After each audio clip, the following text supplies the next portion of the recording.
2018's The Predator is an entertaining, unequivocal mess. This is the fourth Predator film, I guess, if you don't count the AVP series, and the fact that the titles of these are ridiculous. They're approaching Fast and the Furious territory. We have Predator, Predator 2, Predators, and The Predator. Yeah, that's not confusing at all. We come a bit full circle as this one was written and directed by Shane Black, who helped out on the first film and even had a small role. What we have, though, is a far different feel from that first film. Hell, it's a far different tone from the first three. If you're looking for scares, look somewhere else because there are none to be found here. The darker, creepier vibe of the original Predator, and I guess Predators kind of, is completely gone. In its place is comedy and nonsense action. I'll be doing a movie feud between the original and this one later on, so I'm not going to do a lot of comparisons because there's a lot of differences between these two movies that would be interesting to talk about. Instead, I'm going to take this by its own merits, or lack thereof. I didn't hate this film. I wouldn't even say that it was a waste of time or money. I found it quite funny. When the movie was over and me and my buddy were leaving, there was a woman trying to get in. She walked out for a cigarette or something and they locked the doors on her so she couldn't finish whatever she was seeing. She asked for my phone so she could try to contact the person inside. I, of course, obliged by throwing it directly into her head and saying, "We don't text on our phone while watching a film, it's distracting." I'm joking, I obliged, I let her have it, and while we were doing this exchange, she asked what we went to see. I said, The Predator. She said, "Oh yeah, was it scary?" I said, "No, it was really funny." And she was taken aback, almost offended. She's like, "The Predator? Fuck you talking about?" I'm like, it was a funny movie. A lot of laughs. And I think that's because we have this camaraderie of this ragtag crew with Olivia Munn and a bunch of boys being boys, causing hijinks, going on adventures, swearing up a storm, and killing a lot of things. Olivia Munn is terrible in this. She's not good. And I'm not a hater of Olivia Munn. I celebrate her entire body of work, meaning her physical form. I think she's a treat on the eyes. I call her Olivia Yum. But in this, she has a mouth breathing issue, which happens in movies from time to time, and it just bothers the shit out of me. She never closes her mouth.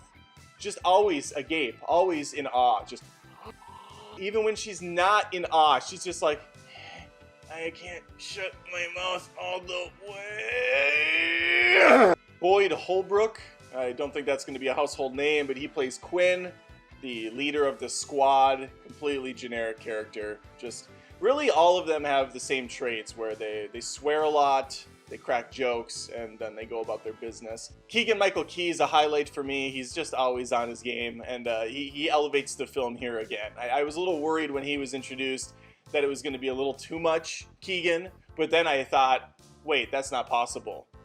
So it was fine. Shane Black takes full advantage of that R rating, and that is a warning to parents who are thinking about taking their 5 or 6 or 7-year-old to the theater like the people did behind us. This is not a film for them. And I'm not a judgmental parent. If they can handle it, I guess that's fine. But holy shit, there are countless swear words in this thing, like up the ass with swear words. There's a lot of sexual jokes in this. There's tons of violent, gory shit going on. Like, I showed my kids the original Predator because I remembered how it was. Like, there's some blood and it's a little scary here and there, but for the most part, it's not too bad. It's older, so simpler times. But I would never show them this one. Not a chance. If you saw any of the trailers, you'll know that there's a new hybrid Predator who's hunting the Predator who's on Earth. And that guy gets a lot more screen time than I thought he was going to. Arguably too much. Not a huge fan of the juiced up Predator. He reminds me of like the new Ninja Turtles movies where, okay, the Predator was cool because he was just a little bit bigger than a human. He was pretty fast, relatively speaking, for his size. He was camoed. He was able to like stealthily take down guys, much like a Ninja Turtle. And then we get this new one. It's like, oh, this kind of defeats the purpose altogether. There's a pretty good cast to play. They're all clearly having fun with the material, but the material is really stupid. It's an R-rated Transformers, basically, with a far more generous runtime. I did expect a lot more from Shane Black, though, who's done some really good stuff in the past. Jacob Tremblay's in this from Room. I really liked him in Room. I didn't like him so much here. He plays a kid with Asperger's, which kind of basically gives him a superpower. I don't know enough about the Is it a disability anymore? I don't know what they rank it as. It's kind of a superpower, honestly. At least in the film it is. And they play off that quite a bit. But what they do that is real annoying is they play this Parenthood type garbage music every time he's on the scene. This very touching, kind of dramatic, sad music. And it's just a little bit eye-rolling. See the Predator, don't see the Predator? I don't know. If you're bored, I guess go. You're going to just sit there and think, wow, this makes no sense at all. There must have been reshoots because I don't know how people are jumping from point A to point B and then back again.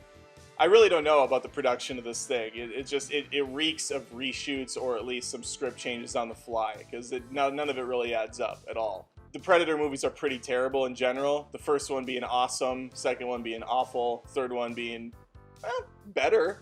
There's some good moments in the third one actually. This one was rough.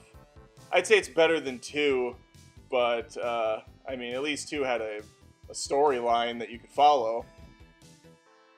Thanks for watching me rant for a little while. If you liked the video, make sure to subscribe to Adam Does Movies. If you want to hear me complain some more, there's plenty more rants to be found, to be unearthed.